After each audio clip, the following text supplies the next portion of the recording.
Yeah, and I can't be too specific just because for everyone at home, I am directly affiliated and a part of that team, for Kyle McCord and supporting him and being one of those people that they bounce ideas off of. Right. But I could tell you that there's two teams in the ACC that have a heavy interest. I know for a fact too that there are two teams in the SEC that have a heavy interest right now in Kyle McCord.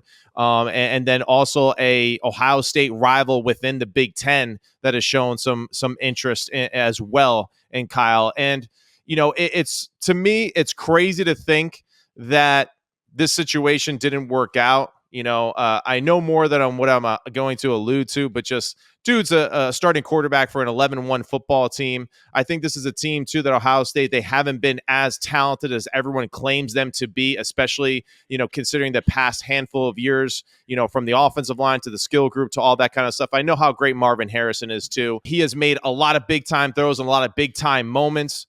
And I'm excited for his future at whatever school that he goes to, because I think that there is definitely a higher ceiling to be had for Kyle McCord and his growth at the position.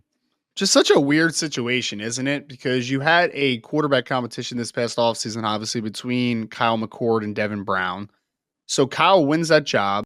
Like you said, Matt, leads him to 11-1 to a Big Ten championship game. And now, obviously, there was a difference of opinion on what's the best step moving forward between the staff and Kyle. And now Kyle's out.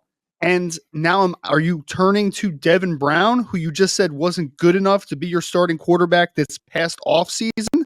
If I'm Devin Which is Brown a now, totally different style of football player right? too, which is Yes, interesting, because then you would yeah. really have to commit to a totally different philosophy offensively of how you score points and generate explosive plays.